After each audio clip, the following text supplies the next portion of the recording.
কি হলো, তোমরা দুজন এভাবে চুপ করে গেলে কেন? হঠাৎ করে কি হলো তোমাদের?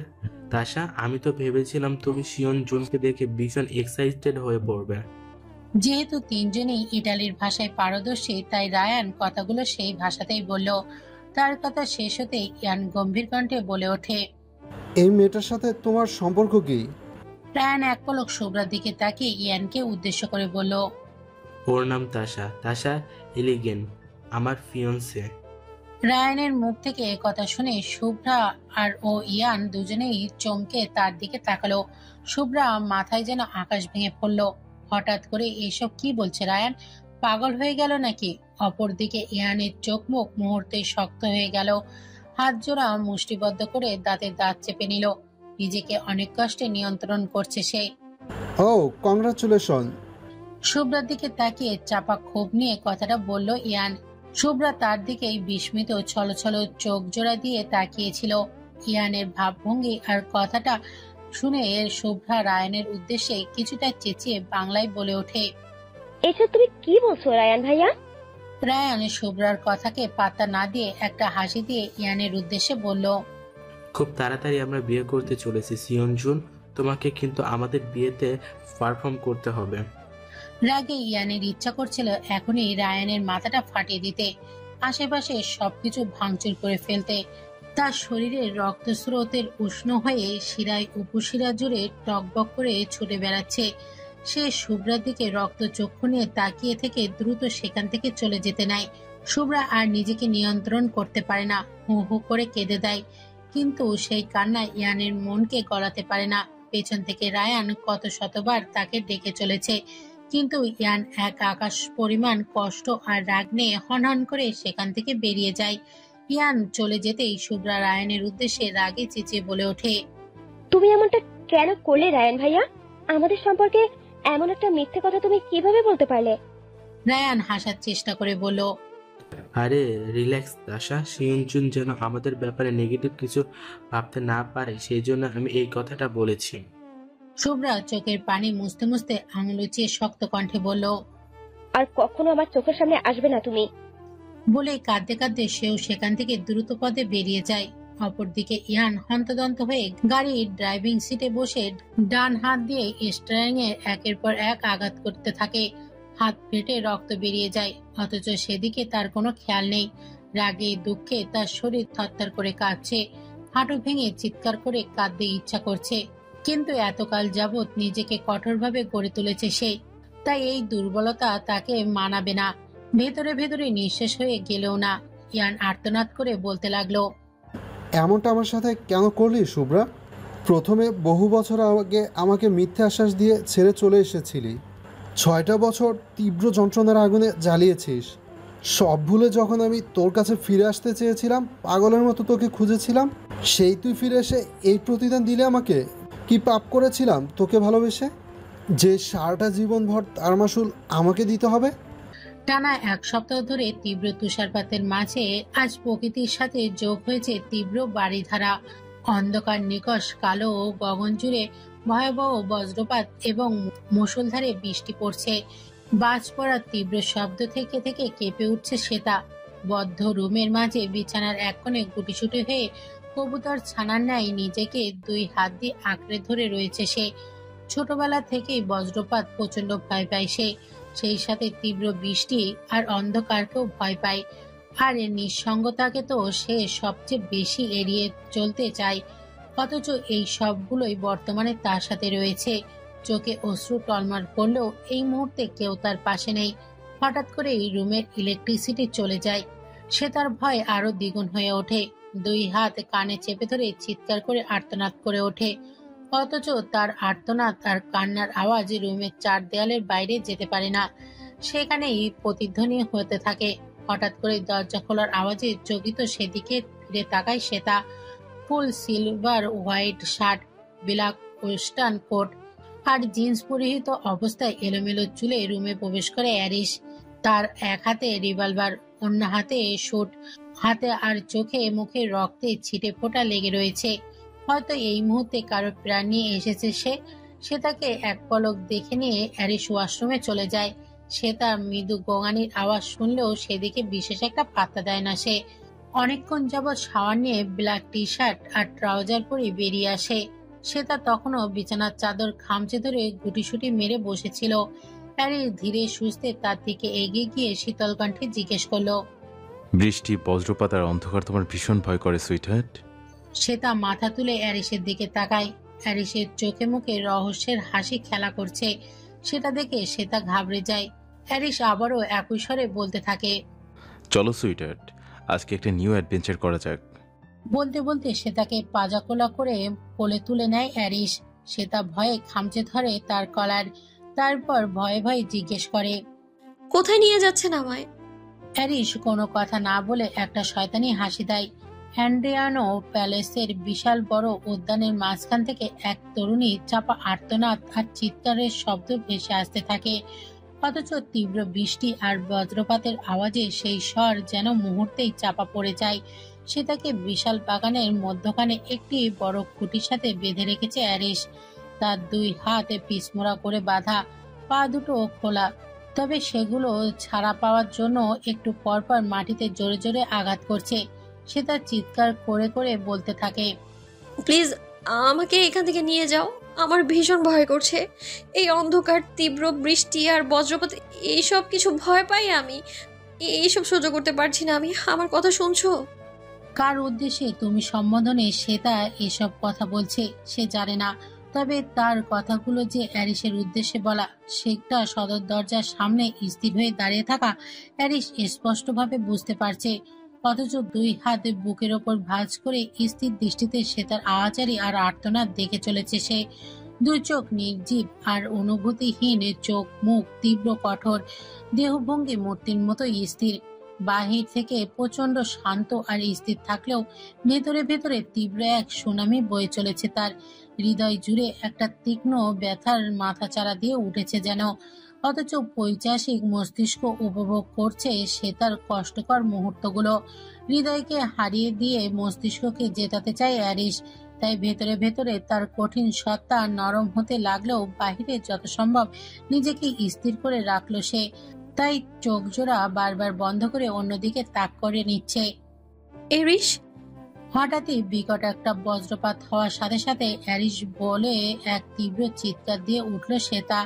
সাথে সাথেই চেতনাহীন হয়ে ঢলে পড়ল খুঁটির সাথে। অ্যারিস আর নিজেকে স্থির রাখতে পারল না। মস্তিষ্ককে হারিয়ে হৃদয়ের ডাকে সাড়া দিয়ে সে ঝড় বৃষ্টির মাঝে ছুটে চলল নিজের অপ্রিয় প্রিয়তমার পানে। শ্রেতা, কি হয়েছে শ্রেতা? চোখ খোলো আসক্তি আমার। সে তার হাতের বাঁধন খুলে তাকে দুই হাতে বুকে জড়িয়ে নিয়ে পাগলের মতো তার পেলব গাল দুটিতে চাপড় দিতে দিতে উত্তেজিত হয়ে কথাগুলো বলল অ্যারিস। না চাইতেও তার চোখ দিয়ে গড়িয়ে পড়ল দুফোঁটা উষ্ণ অস্ত্র। দ্বিতীয়বার বজ্রপাত হতেই সে তাকে বুকে জড়িয়ে নিয়ে আগলে নিল সে। তারপর পাজাকোলা করে কোলে তুলে নিয়ে ছুটে চলল সদর দরজার উদ্দেশ্যে। ঠান্ডা রিক্ত শরীরটাই উষ্ণ কমফর্টের জড়ানো অবস্থায় অচেতন হয়ে শুয়ে রয়েছে সেটা। তার মুখটা এই মুহূর্তে ভীষণ ফ্যাকাশে লাগছে। ধীরে ধীরে শরীর উষ্ণ হয়ে উঠেছে, ঘন ঘন নিঃশ্বাস পড়ছে। এদিকে অ্যারিস সেটার দিকে এক দৃষ্টিতে তাকিয়ে রয়েছে। তার নির্জীব চোখ জোড়ায় এই মুহূর্তে তীব্র ব্যাকুলতার বিদ্যমান। মস্তিষ্ক তাকে তার কাজের জন্য বারবার ধিক্কার জানাচ্ছে, কিন্তু সে আজ সেটাকে পাত্তা দিচ্ছে না।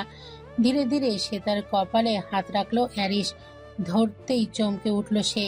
কিছু সময়ের ব্যবধানে সে তার শরীর মাত্রাতিরিক্ত উষ্ণ হয়ে উঠেছে।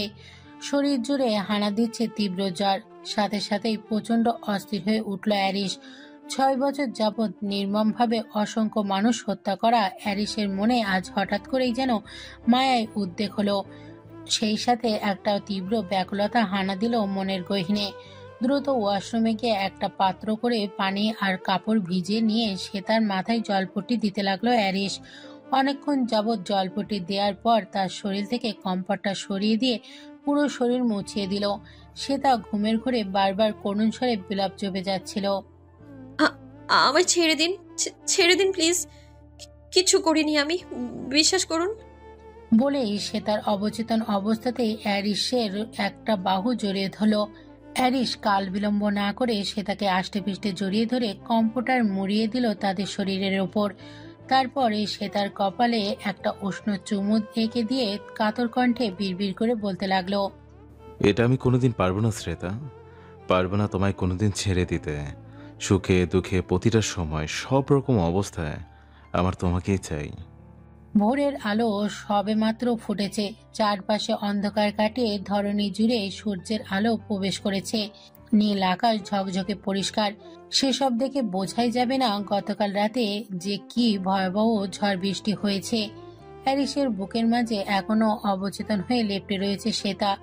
সে যে ভীষণ শান্তিতে নিদ্রিত অবস্থায় রয়েছে সেটা তার গভীর শ্বাস প্রশ্বাস আর হ্যারিসকে আষ্টেপৃষ্টে জড়িয়ে ধরা দেখাতেই বোঝা যায়। হ্যারিস চোখ খুলে শ্বেতার দিকে এক দৃষ্টিতে তাকিয়ে থাকে। কি অদ্ভুত মায়ায় মেয়েটার মিষ্টি মুখে, অথচ হ্যারিসের কঠোর সত্তা বারবার তার উপর নির্বিচার অত্যাচার চালায়। হ্যারিস মনে মনে বলতে থাকে, তোমাকে কষ্ট দিলে, যন্ত্রণা দিলে আমার হৃদয়ে চিনচিনে ব্যথা অনুভূতি হয় কেন? এই অনুভূতির নাম কি? অথচ তুমি যন্ত্রণা ভোগ করারই যোগ্য।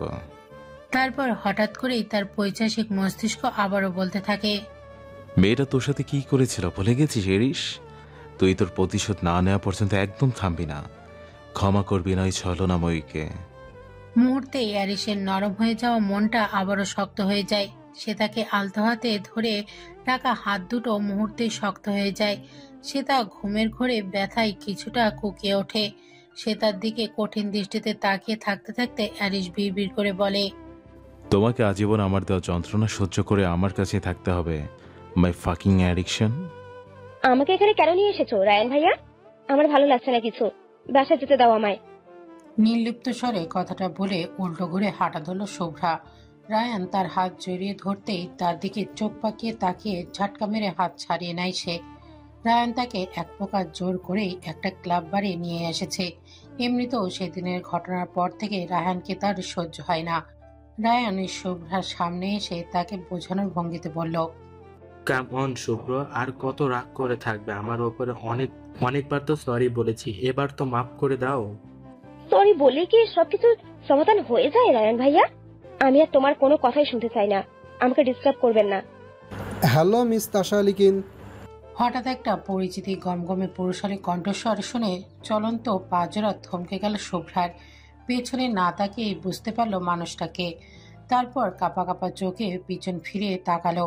ব্ল্যাক ভেলভেটের স্যুট, জিন্স আর ব্ল্যাকের চোখে সানগ্লাস পরে বেশ অ্যাট্রাকটিভ নিয়েই শুভ্রার দিকে এগিয়ে আসছে ইহান।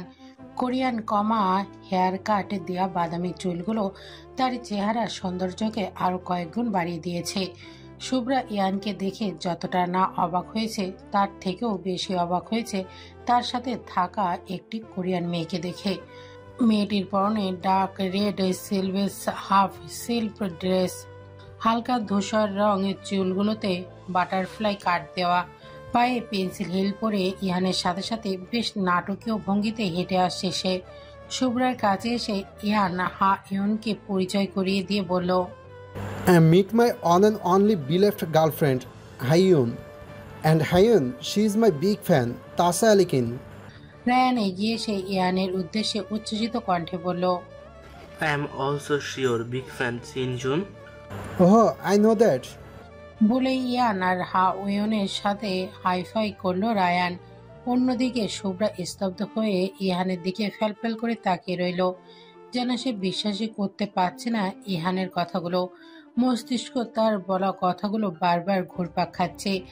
অপরদিকে ইয়ানকে বেশ নির্বিকার দেখালো। সে শুভ্রার দিকে তাকিয়ে তাকিয়ে মুচকি হাসছে, যেন কিছুই নেই তাদের মাঝে, সম্পূর্ণ অপরিচিত তারা। শুভ্রা অশ্রুসিক্ত নয়নে ইয়ানের দিকে তাকিয়ে থাকতে থাকতে নিস্তেজ গলায় প্রশ্ন করলো, is this really your girlfriend Mister Seonjun? Ian বেশ আত্মবিশ্বাসের স্বরেই বলল। Yes, of course. Any doubt? বলেই শুভ্রার দিকে এক দৃষ্টিতে তাকিয়ে থাকলো ইয়ান। কিন্তু শুভ্রার কাছে মনে হলো তার পুরো পৃথিবীটা থমকে গেছে। মনে হচ্ছে সে একেবারেই রিক্ত শূন্য হয়ে পড়েছে। সেই মুহূর্তে হা ইয়ন ইহানের গা ঘেঁষে দাঁড়িয়ে এক হাতে তার কাঁধের উপরে রেখে শুভ্রার দিকে তাকিয়ে টেনে টেনে বলতে লাগলো, Of course, I'm his girlfriend. His one and only girlfriend. That rights baby. শেষের কথাটা ইয়ানের দিকে তাকে বলল হাইউন। ইয়ান হাইউনের হাত ধরে বলল, yes of course baby. Ryan হেসে ফেলে কোরিয়ান ভাষায় বলতে লাগলো, তোমরা গার্লফ্রেন্ড বয়ফ্রেন্ড সেটা আবার অবিশ্বাস করার কি আছে? সত্যি বলতে তোমাদের জুটিটা মানিয়েছে খুব। ইয়ান এক পলক শুভ্রার দিকে তাকিয়ে রায়ানের উদ্দেশ্যে চাপা গলায় বলল। তোমাদের জুটিটাও কিন্তু অসাধারণ। রায়ান লজ্জা পেয়ে মাথা নিচু করে ফেলল।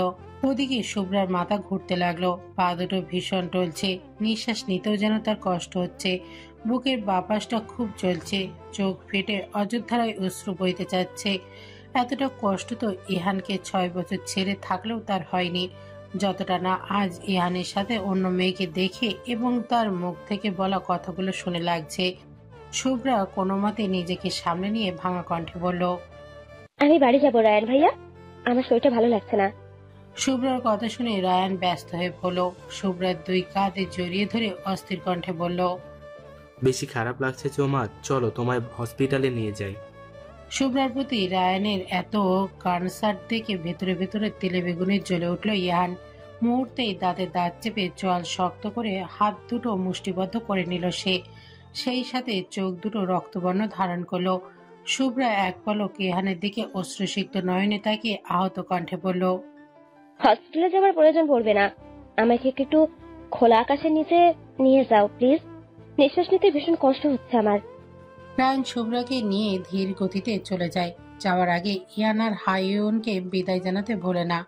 ওরা দুজন চলে যেতেই অপরিসীম রাগে প্রচন্ড এক চিৎকার করে ওঠে। বার কাউন্টারে গিয়ে সমস্ত হুইস্কির বোতল আর গিলাস ভাঙচুর করতে থাকে ইয়ান। একে একে বাড়ির সমস্ত জিনিসপত্র ভাঙতে থাকে সে। হাইউন প্রচন্ড ভয় পেয়ে একপাশে গুটিসুটি মেরে দাঁড়িয়ে থাকে। বাড়ির ম্যানেজার কিংবা কোনো স্টাফ ইহানকে তার কাজে বাধা দিতে পারে না, কারণ আজকে পুরো দিনের জন্য ইহান সম্পূর্ণ বাড়িটি ভাড়া করে নিয়েছে। এই জন্য সাধারণ মানুষের আজকে এখানে আসা নিষেধ ছিল। আর ইহানের ভাঙচুরের ক্ষতিপূরণ তার পক্ষ থেকে তার অ্যাসিস্ট্যান্ট জুন সু দিয়ে দিবে বলে ম্যানেজারকে আশ্বস্ত করলে তিনি আর কিছুই বলেন না। বাড়ির প্রায় সব জিনিসই ভাঙচুরের পর রাগে গজগজ করতে করতে ফুসফুস করে নিঃশ্বাস নিতে থাকে ইয়ান। তার অ্যাসিস্ট্যান্ট জুন সু এতক্ষণ একপাশে গুটিসুটি মেরে দাঁড়িয়েছিল। চাকরি জীবনের শুরু থেকে তার বসকে এতটা রেগে যেতে কখনোই দেখেনি। আজ কেন হঠাৎ এভাবে রেগে গেল সে বুঝতে পারল না।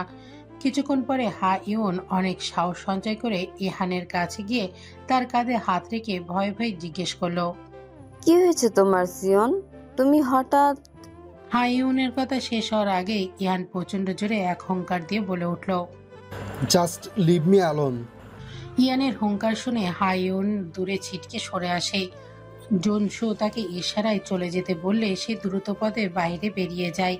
আর এইদিকে ইহান কয়েকটা বেঁচে যাওয়া অ্যালকোহলের বোতল হাতে নিয়ে উন্মাদের মতো সেগুলো পান করতে থাকে। একের পর এক বোতল শেষ করলেও সে ক্ষান্ত হয় না। তার চোখের সামনে বারবার শুভ্রার কান্না ভেজা লালচে ফর্সা চেহারাটা এবং রাহায়ানের তাকে ধরে নিয়ে যাওয়ার দৃশ্যটা ভেসে উঠছিল। ইহানের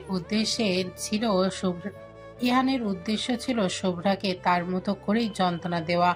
শুভ্রা যদি অন্য কাউকে নিয়ে সুখী হতে পারে তবে সেও তার সামনে অন্য কাউকে নিয়ে সুখী হওয়ার নাটক করতে চাইছিল। তাই হাইউনকে তার গার্লফ্রেন্ড হিসেবে অভিনয় করার জন্য বলা মাত্রই সে রাজি হয়ে গেছিল। ইহানের কনসার্টের উপলক্ষে সে শুরু থেকেই ইটালিতে অবস্থান করছিল, তাই তাকে খুঁজে পেতে ইহানের খুব একটা সমস্যা হয়নি। রায়ানকে সে বলে রেখেছিল শুভ্রাকে নিয়ে এখানে চলে আসার জন্য, কিন্তু শুভ্রাকে কষ্ট দিতে গিয়ে সেও যে সেই একই আগুনে পুড়বে সেটা হয়তো তার জানা ছিল না। অ্যালকোহল পান করতে করতে একসময় সম্পূর্ণরূপে মাতাল হয়ে যায় ইহান। জুনসু তাকে ধরতে এলে সে ধমকে তাকে দূরে সরিয়ে দেয়। তারপর কিছুক্ষণ পাগলের মতো হাসতে হাসতে জড়ানো কণ্ঠে বলতে থাকে, মনে হয় আমাকে পোড়ানোর জন্যই তোর জন্ম হয়েছিল শুভ্রা, না হলে এক জীবনে আর কত কষ্ট দিবি তুই। নয়তো এটা হয়তো রিভেন্স অফ নেচার। একদিন তোর চোখের সামনে দিয়ে আমি সোনালিকাকে নিয়ে এভাবে ঘুরেছিলাম, সেই শাস্তিটাই বোধহয় তুই ঘুরিয়ে ফিরে বারবার আমাকে দিচ্ছিস। কিন্তু শুনে রাখ শুভ্রা, আমি তোকে অন্য কারো হতে দিব না, কখনোই না। বারবার তোকে আমি আমায় কষ্ট দিতে দেব না, কিছুতেই না। তুই আমার ছিলি, আমার আছিস, আর চিরদিন আমারই থাকবি। শেষের কথাগুলো অত্যাধিক জোর দিয়ে বলে চোখ মুখ শক্ত করে নেয় ইহান। জানালার পাশ ঘেঁষে বিষণ্ণ আর শুকনো মুখে বসে রয়েছে শ্বেতা। এতদিন যাবৎ বাইরে তুষারাবৃত প্রকৃতি দেখে দেখে তার বিষণ্ণ মনটা আরো বিষণ্ণ হয়ে যেত। আজ আকাশ চিরে একখানি সূর্যের আলো রেখা ফুটে উঠেছে, প্রকৃতি জুড়ে বইছে সতেজ বাতাস, তবুও তার মলিন মুখখানায় নেই এক টুকরো হাসির রেখা। অ্যারিস তাকে এখানে নিয়ে আসার পর থেকেই একটা দিনও ওই ঘরের বাইরে পা রাখেনি শ্বেতা। রাখেনি বললে ভুল হবে, অ্যারিস তাকে সেই সুযোগই দেয়নি। শুধুমাত্র সেদিন রাতে সে তাকে ঝড় বৃষ্টির মধ্যে নিজে বাইরে নিয়ে গিয়েছিল সে। পরবর্তীতে আর বাহিরের চেহারা দেখার সৌভাগ্য হয়নি তার। এই ঘরেই তার খাওয়া দাওয়া এবং যাবতীয় কার্যক্রম চলে। ফিমেলি স্টাফরা তার দরকারি জিনিসপত্র এনে দেয় এবং তার প্রয়োজনীয় কাজ পূর্ণ করে দেয়, তবুও ঘরের বাইরে যেতে পারে না সে। হ্যারিসের করা নিষেধাজ্ঞা রয়েছে, এতে না মানার সাধ্য কারণ নেই। বন্ধ রুমটাতে থাকতে থাকতে সে তার শরীর মন কেমন নেতিয়ে গেছে। হঠাৎ করে রুমের দরজা খুলে গেল। গভীর ভাবনা চিন্তা থেকে বেরিয়ে সে তার চমকে পেছনে তাকাতেই অ্যারিসকে দেখতে পেল। বাড়িতে থাকাকালীন রাত্রি ব্যতীত পুরোটা সময় অ্যারিস ফর্মাল গেট আপে থাকে, আজও তার ব্যতিক্রম হলো না। অ্যারিস এসেই সে তাকে পাজাকোলা করে কোলে তুলে নিল। সে তা ভয়ে প্রায় এক প্রকার চিৎকার দিয়ে বলে ওঠে, আজও কি আমাকে সেদিন রাতের মতো ভয়াবহ কোনো শাস্তি দিবেন? প্লিজ এমনটা করবেন না, দোহাই লাগে আপনার। Stop your mouth nonsense. সে তা একটা শুকনো ঢোক গিলে চুপ করে গেল। হ্যারিস সে তাকে কোলে করে নিয়ে সিঁড়ি বেয়ে নিচে নেমে গেল। ডাইনিং টেবিলে তখন ফিমেল স্টাফরা ব্রেকফাস্ট রেডি করছিল। হ্যারিসের সে তাকে এভাবে কোলে নিয়ে আসতে দেখে তারা ভীষণ অবাক হয়ে তাকিয়ে রইল। তবে হ্যারিসের রুক্ষ নজর তাদের দিকে পড়তেই তারা পুনরায় কাজে মনোযোগ দিল। হ্যারিস সে তাকে ডাইনিং টেবিলে একটা চেয়ারে বসিয়ে দিয়ে নিজে তার পাশের চেয়ারটিতে বসে পড়ল। পুরো টেবিল জুড়ে গেলতো, তিরামিসু, ক্যাসাটা, পাস্তা, বয়েল ভেজিটেবল প্রভৃতি সুস্বাদু ইটালিয়ান খাবার দিয়ে ভরা। চেয়ারে বসে অ্যারিস নিজের মতো করে চুপচাপ খেতে লাগলো। একসময় সে তাকে চুপ করে বসে থাকতে দেখে অ্যারিস চামচে করে একটুখানি ডেজার্ট তার মুখের সামনে ধরে খেতে ইশারা করলো। হঠাৎ করে অ্যারিসের এত ভালো আচরণ সে তার ঠিক সুবিধার মনে হলো না। এদিকে সে তাকে এভাবে চুপ করে থাকতে দেখে অ্যারিস ধমকে উঠল। কি হলো, খাচ্ছ না কেন? সে তা ভয় পেয়ে খাবারটা দ্রুত মুখে পুরে নিল। অ্যারিস খেতে খেতে বলল, বাকি খাবারগুলো তাড়াতাড়ি খেয়ে শেষ করো, আজকে একজন স্পেশাল গেস্ট আসবে তোমার সাথে দেখা করার জন্য। সে তা এক চামচ পাস্তা মুখে পুরে নিয়ে অবাক নয়নে অ্যারিসের পানে তাকালো।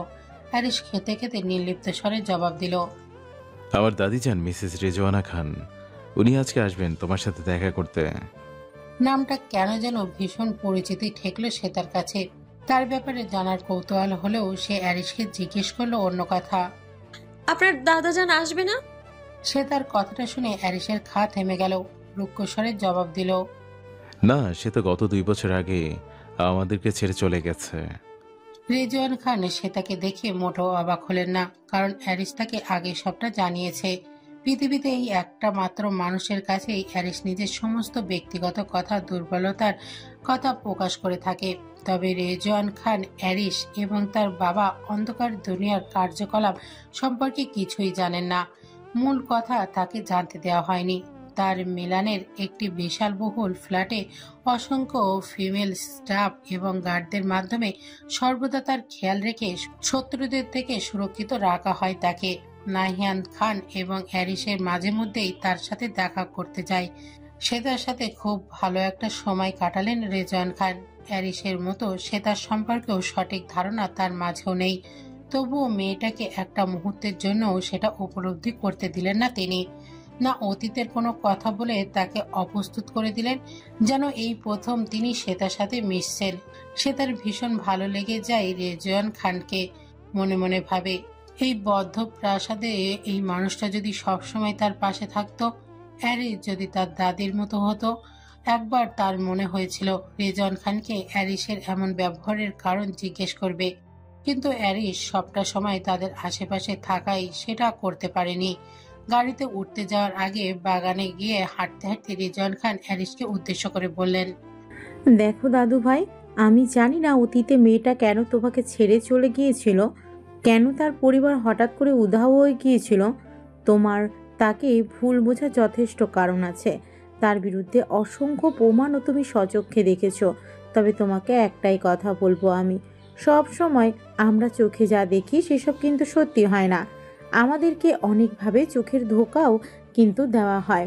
তাই আমি বলবো, কোনো বিষয়ে চূড়ান্ত সিদ্ধান্ত নেওয়ার আগে সবটা বাছবিচার করে নিও। এই বয়সে আসতে আমাকে বহু অভিজ্ঞতা অর্জন করতে হয়েছে। সেই অভিজ্ঞতা থেকেই বলছি, মেয়েটাকে প্রথম যেদিন আমি দেখেছিলাম আমার তাকে খুব ভালো মেয়ে মনে হয়েছে। আজকেও তার ব্যবহারে সরলতা আর মাধুর্য প্রকাশ পেয়েছে। আর আমি কিন্তু মানুষ চিনতে খুব একটা ভুল করি না। তাই দাদু ভাই, যে কোনো সিদ্ধান্ত নেওয়ার আগে একটু ভেবেচিন্তে নেবে, যেন পরবর্তীতে তোমাকে পস্তাতে না হয়। রিজওয়ান খানের কথাগুলো গভীর মনোযোগ দিয়ে শুনছিল অ্যারিস, কিন্তু এই বিষয়ে আর কোনো কথা বলল না সে। দাদিকে জড়িয়ে ধরে আলতো কণ্ঠে বলল, নিজের যত্ন নিও দাদিজান, আমি কিছুদিন পর আবার তোমার কাছে আসব। রিজওয়ান খান অমায়িক হেসে বললেন, তখন সাথে আমার নাত বউকেও নিয়ে এসো, তাকেও যত্ন আত্তি করো কিন্তু। অ্যারিস কোনো কথা না বলে মুচকি হাসলো। একমাত্র এই মানুষটার সামনেই মুচকি হাসে সে। সেটা যদি একবার এই হাসিটা দেখতে পেত, তাহলে হয়তো অ্যারিসকে নির্দয় মানব উপাধি দেওয়ার আগে এক মুহূর্তের জন্য হলেও থমকাতো। রেজওয়ান খান চলে যেতেই অ্যারিসের ফোনে তার বাবার কল এলো। ওপাশ থেকে তিনি গমগমে কণ্ঠে বলে উঠলেন, আগামীকাল জেনোভেস কোম্পানি নতুন সিও আলেন্ডাসো কার্লো তোমার সাথে দেখা করতে আসবে। এরিস, বি কেয়ারফুল। আগস্টিনো আলবার্তো কিন্তু তার আপন ছোট ভাই, যাকে তুমি একটা ঝামেলার জন্য নিজ হাতে হত্যা করেছো। তুমি না বললেও সব খবর কিন্তু আমার কাছে আসে, তাই সে কিন্তু প্রতিশোধ পরায়ণ হয়ে তোমার বড় কোনো ক্ষতি করতে পারে। অ্যারিস ডোন্ট কেয়ার ভাব নিয়ে রুক্ষ মেজাজে বলল, আবার কিছুই করতে পারবে না ও, এসব নিয়ে আপনি টেনশন করবেন না। সব কিছু এত স্বাভাবিকভাবে নিও না, শত্রুকে কখনো হালকাভাবে নিতে নেই। তারপর একটু থেমে বললেন, শুনেছে আম্মা জান নাকি আজকে তোমার বাড়িতে গিয়েছিলেন? কেন, আমার অজান্তে সেখানে কিছু করেছো নাকি তুমি? অ্যারিস নাইয়ান খানের কথায় প্রচন্ড বিরক্ত হলো। সে তার ব্যাপারে তাকে কিছুই জানায়নি সে, আর জানাতেও চায় না। তাই এই খবর কেউ নাইয়ান খানকে দেওয়ার সাহস করেনি। অ্যারিস বিরক্তি চেপে স্বাভাবিক গলায় বলল, তেমন কিছু না, আপনি বেশি বেশি ভাবছেন।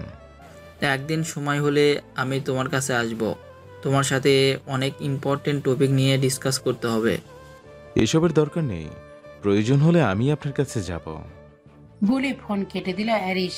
নাইয়ান খানের এতে কিছুটা সন্দেহ হলো। কপাল কুঁচকে কিছু একটা ভাবতে ভাবতে একবার সরাসরি অ্যারিসের কাছে যাওয়া ব্যাপারটা মনস্থির করলেন তিনি। অ্যাড্রিয়ানো প্যালেসের বাহিরে সম্পূর্ণটা জুড়ে কালো পোশাকধারী অসংখ্য গার্ডের সমাহার। হাতে বন্দুক আর স্নাইপার নিয়ে সারাক্ষণ রোবোটিক স্টাইলে এক স্থানে দাঁড়িয়ে থাকে সবাই। কতগুলো আবার এদিক থেকে ওদিক এক নাগারে টহল দিতে থাকে।